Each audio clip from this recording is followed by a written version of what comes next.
Hello students, today we are going to learn about voice. Voice, as you all know, is divided as active voice and passive voice. Basic difference between both is when you are framing a sentence in active voice, importance is always given to the subject. जब भी हम active voice बनाते हैं तब हम importance देते हैं subject को, and whenever we convert active to passive, हम importance देते हैं हमेशा object को. So ऐसे sentences जिसमें subject को preference दी जाएगी वो active sentences होंगे, and ऐसे sentence जिसमें object को preference दी जाएगी वो passive voice के sentences होंगे. Let us understand the concept with the help of an example. A, that means active voice. He reads a novel. Here the first word is he, which is a subject. Reads is a verb.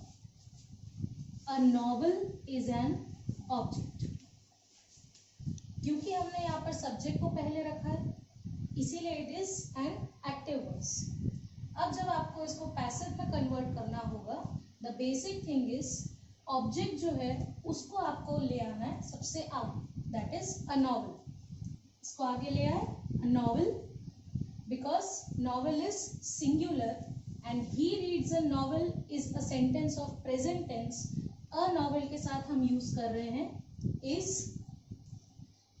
जब भी आप active से passive को convert करते हैं तब verb जो होता है कन्वर्ट होने के बाद हमेशा आ जाता है वो अपने थर्ड फॉर्म में, दैट इज वर्ब 3.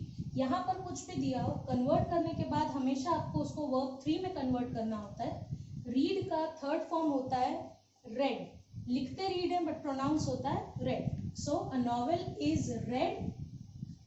लास्ट में जब आपको ऑब्जेक्ट सब्जेक्ट को यहाँ पर प्लेस करना होगा तो उसके आगे आपको एक वर्ड लगाना पड़ता है, that is by. By he convert होने के बाद हो जाएगा him. So he reads a novel. We get converted as a novel is read by him.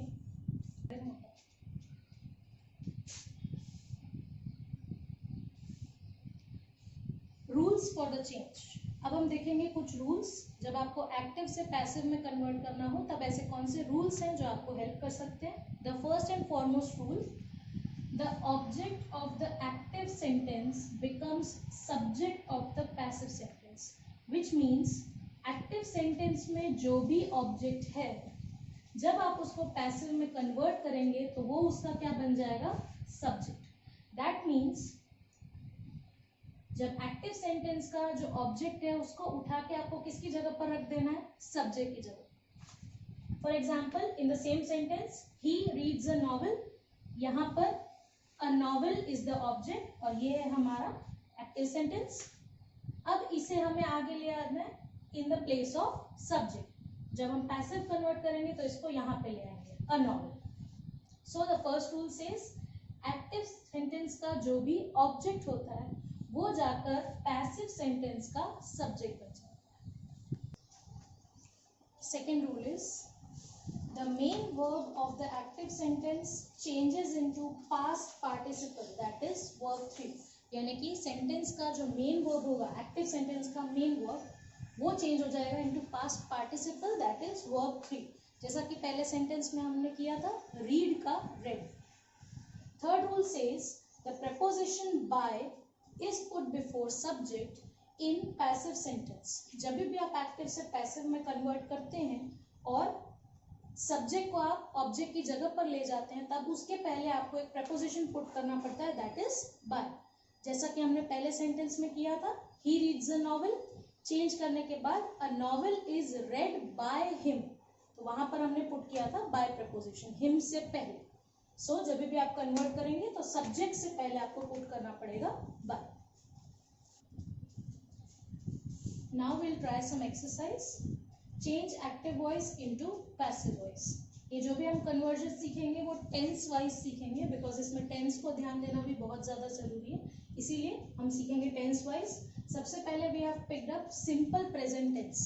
अगर आपको सेंटेंस सिंपल प्रेजेंट टेंस में दिया हुआ है तो उसका आप वॉइस का कन्वर्जन कैसे करेंगे. फर्स्ट सेंटेंस को आप आइडेंटिफाई कैसे करेंगे कि वो प्रेजेंट टेंस में है? आपको सबसे पहले देखना है वर्ब। अगर वर्ब जो है वो अपने फर्स्ट फॉर्म में है, वर्ब अगर फर्स्ट फॉर्म में है, इसका मतलब वो जो सेंटेंस है वो प्रेजेंट टेंस में है। सेम फर्स्ट सेंटेंस में, सेकेंड सेंटेंस में भी वर्ब जो है दैट इज राइट, वो अपने फर्स्ट फॉर्म में है। इसका मतलब ये दोनों सेंटेंसेस जो है वो किसके हैं? प्रेजेंट टेंस के। अब इसका कन्वर्जन कैसे करेंगे? शी लव्स टू डांस, यहाँ पर she is the subject, loves is verb and to dance is object। अब जब कन्वर्ट करेंगे तब हमें ऑब्जेक्ट को सब्जेक्ट की जगह पर ले आना है, यानी कि ये यहां पर आ जाएगा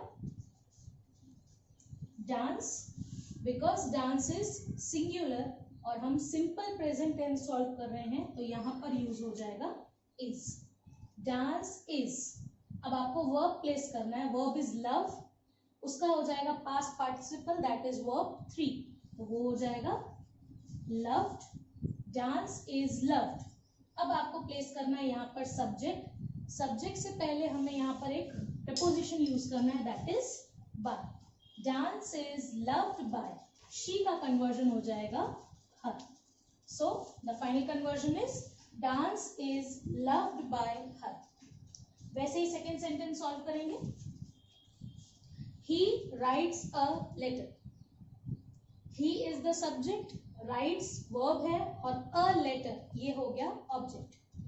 ऑब्जेक्ट को आपको आगे ले आना है that is a letter। a letter that signifies वो सिंगल लेटर है, इसीलिए उसके आगे आ जाएगा is। a letter is, right का थर्ड फॉर्म हो जाएगा written।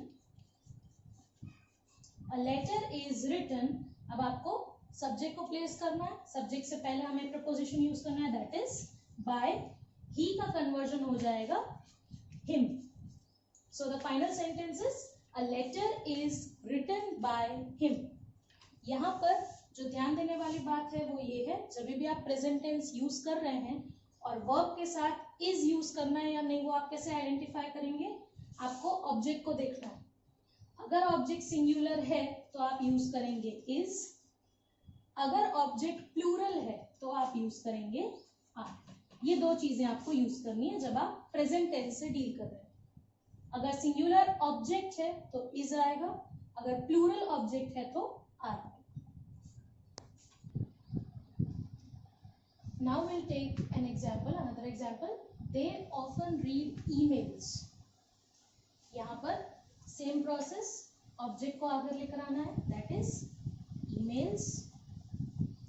अब यहाँ हमें ध्यान देना है, यहाँ पर है emails which means it is plural, so यहाँ पर इज ना आकर के आएगा आर। ईमेल्स आर, सेंटेंस में ऑफन दिया हुआ है इसीलिए आप उसे यहाँ पर प्लेस कर देंगे often.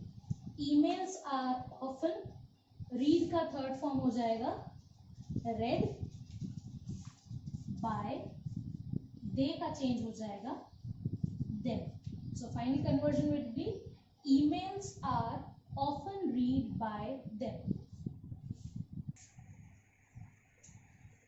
These are 5 sentences for your homework.